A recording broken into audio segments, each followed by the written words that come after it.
Besides money, what benefits do consumers and producers get from the long tail? So there's three economies. Aside from money, there's attention and reputation. Most people actually exist in the non-monetary economies. Why do people create anything? They create to be appreciated, to get an audience, for fun, expression, things like that. Most of the benefit for producers in the long tail are those things. They get an audience, and fundamentally, that is enough to encourage them to create. If we look at the blogosphere, if we look at Wikipedia, MySpace, Facebook, everything online, almost all of it is driven by non-monetary incentives, such as expression and attention, reputation. Besides online media and entertainment, which are the main fields of application of long tail in the offline world? In the online world, there's many. Basically everything online is whether it's software or services, is all in the long tail. In the offline world, what you find is this general transition towards more and more specific products. So take food, for example. The rise. If you look at food, there's been an explosion in variety as you move through, like the Italian slow food movement is a classic long tail movement, and organic, fair trade. You see it happen in coffee, then in water, now in chocolate, etc. More and more sort of variety, more narrow products, and more consumer sophistication about what they want and how much they're willing to pay for it. And we've seen this in fashion and in wine. These are all long-tail businesses.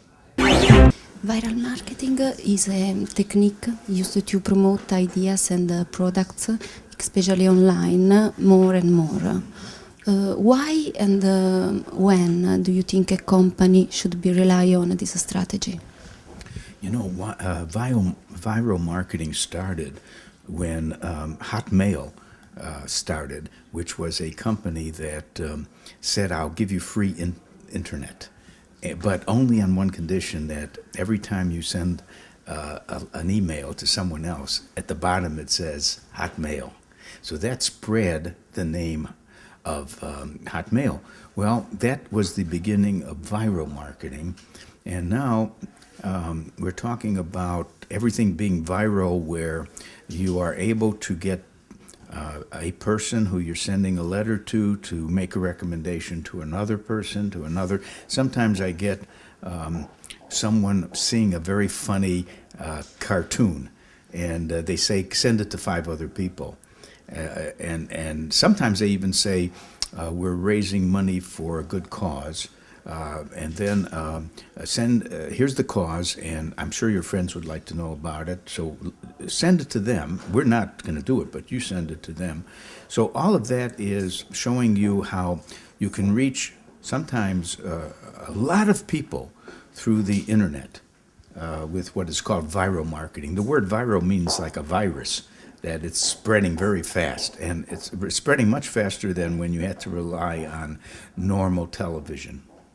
Okay. And in your opinion, does innovation mean to product new ideas, or to approach in an innovative way to traditional ideas? Well, innovation means both of those things. It really means that you are not just inventing. Inventing is a word that we have stopped using because many people invent something that never becomes commercial, never successful.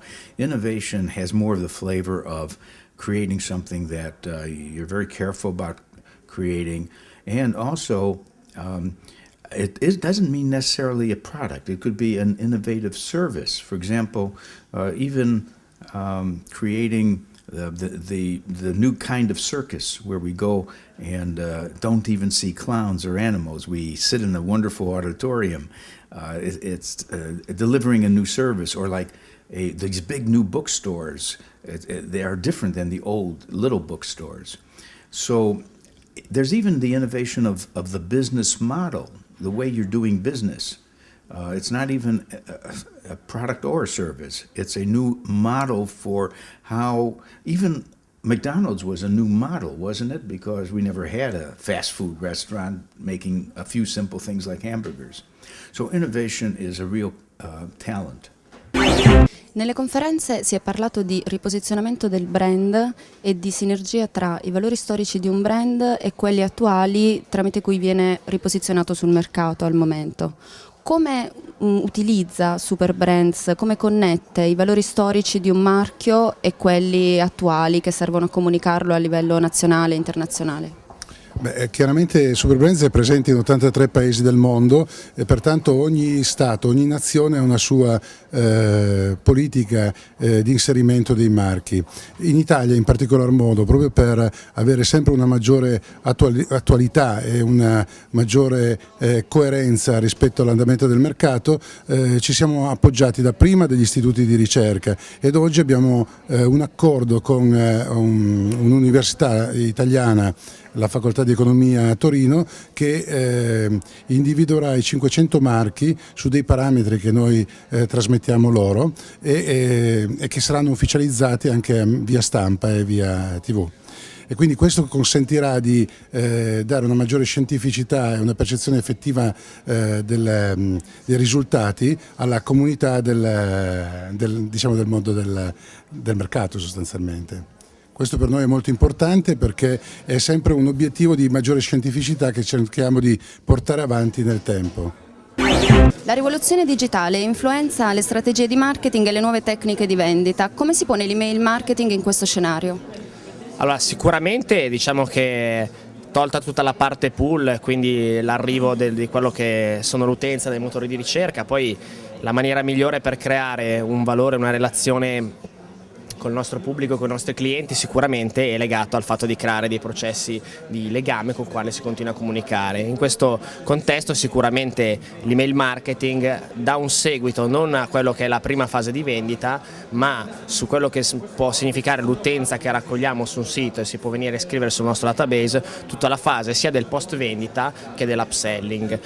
Una parte molto forte dell'email marketing permette di studiare l'utenza, quindi di profilare gli utenti sulla base di come si comportano, di cosa possano consultare in seguito delle nostre comunicazioni, quindi fare una segmentazione, una forte profilazione e successivamente veicolare delle offerte di post vendita e di upselling molto forti segmentate su questo tipo di pubblico. The final goal of marketing is profit and not competitive positioning. Why do you think companies are more worried about keeping their marketing shares? You're right. The goal is profit, not customer satisfaction, not positioning. One reason why companies are worried about market share is a loss of face. If you lose market share, it means a loss of face. The other reason is a misunderstanding of the role of market share. Many companies think that higher market share means higher profit, but that is only true if the high market share is earned with high prices, high performance. If it's conquered with low prices, profits are low and high market share has no value. And in your opinion, which are the main obstacles in emerging markets like China and India to keep marketing shares? The main obstacle there is that many parts of the market are very low price products, and we, from a European perspective, are not prepared to compete in these markets. So what we have to do, we have to develop radically new, simpler, cheaper products. This process is currently underway, and this cheap segment is the biggest, fastest growing segment in these emerging markets, and it will explode in the next couple of years. It's a big opportunity for us, but also a big challenge.